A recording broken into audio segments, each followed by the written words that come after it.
Hi friends, coming to you live from my bedroom, Scottsdale, Arizona. I fancied up the background a little bit, as you can see.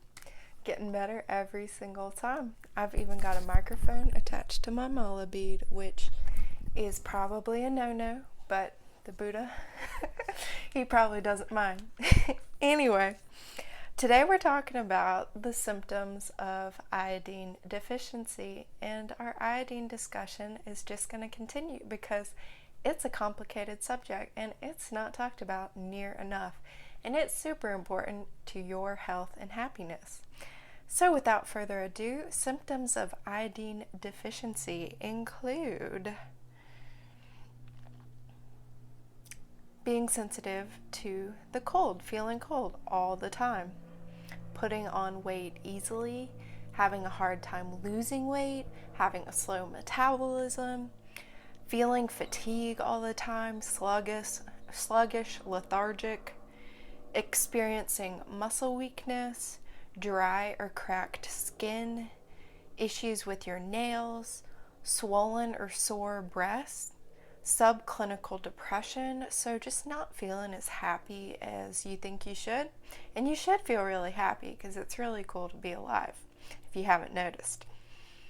Getting irritated easily, having a lot of anger, being quick to just be like, ugh, getting on my nerves. Coarse hair that's dry, brittle, grows slowly and falls out. Trouble getting up in the morning. Needing more sleep than you think you should. So if you still sleep like a teenager and you're not a teenager, red flag. Getting constipated easily, stiff and sore joints, especially in the morning, feeling like you're living in slow motion, less than stellar mental functioning, brain fog, not being able to concentrate and think quick. The outer third of your eyebrows are light or missing. Swollen and protruding lips, particularly the lower lip. Slight ringing in the ears. Puffy eyelids and face in the morning. Dull and lusterless hair. Big calves. Legs and ankles that are swollen in the morning. Reduced initiative. Butt and thighs are too well padded, so being more pear-shaped. High blood pressure and high cholesterol. Basal body temperature below 97.8 degrees when you're not ovulating, ladies. Having a difficult time becoming pregnant. And other hormonal imbalances. Headaches, low libido. Now, if 4 or more of the things I just mentioned is true for you, then I highly, highly recommend you get tested for iodine deficiency. And like I said, a blood test is only going to tell part of the story. What is the best is actually to do a urinary spot test and a loading test. And I can give you some information about how to do that in the description. So, why do we have this whole iodine deficiency problem in the first place? Well, as many of you know, we have some soil depletion issues. Our soil is nowhere near as nutritious as it once was, thanks to modern agricultural practices. So we're not getting it in our food like we should be. Iodine competitors. So there are certain elements, the other halogens, namely bromine, chlorine, fluorine, that closely resemble iodine and will actually park in our iodine receptors. So they're attached to our iodine receptors, and any kind of iodine that we actually get is not able to plug in there. So we have all these halogens in our body that aren't iodine where our iodine is supposed to be. So that causes a lot of issues. Increased need. So iodine's needed for a whole host of functions that are affected by the environment in which we live. And our modern day world is highly toxic. I mean, we are faced with toxins that have never existed before. Emotional stress also increases the need for iodine. Physiological stress also increases our need.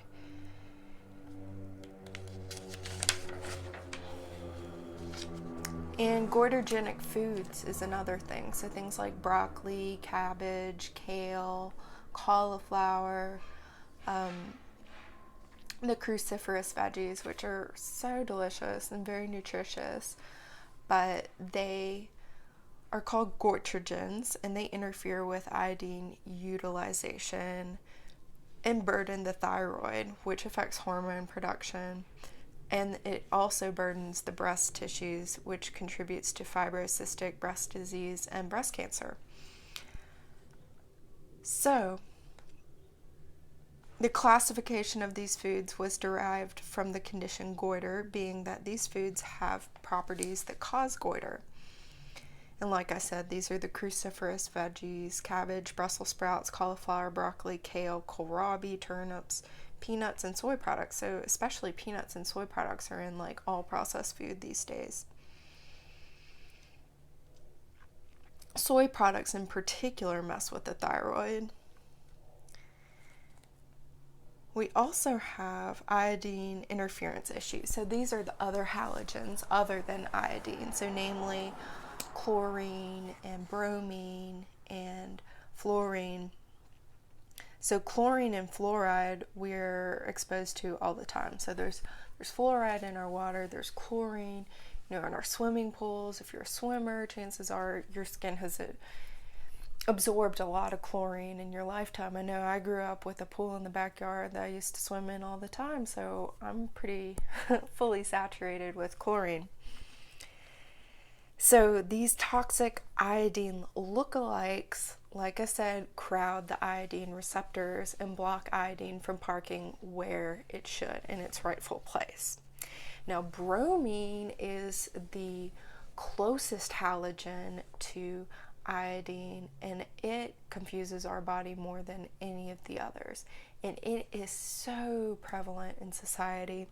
So it's used as a flame retardant, gasoline additive, pesticide, vegetable oil additive, swimming pool and hot tub disinfectant, and to reduce pollution from coal-fired power plants. It's in most products that contain flour like bread.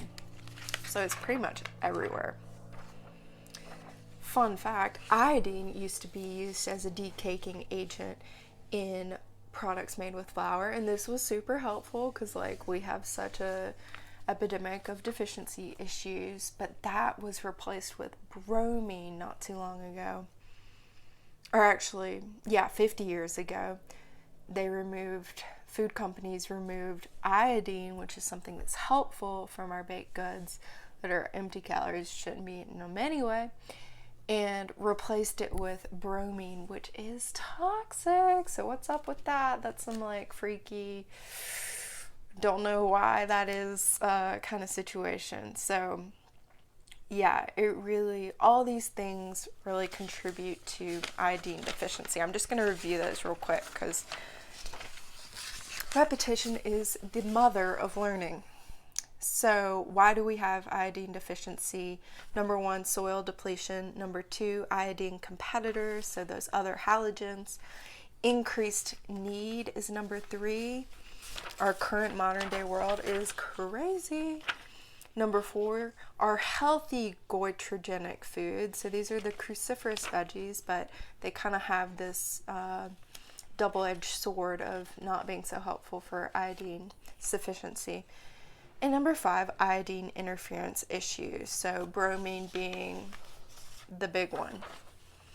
So that's going to be all for this video. I know just information vomited all over you. For more information, go into the description. I've put a link to the health101.org.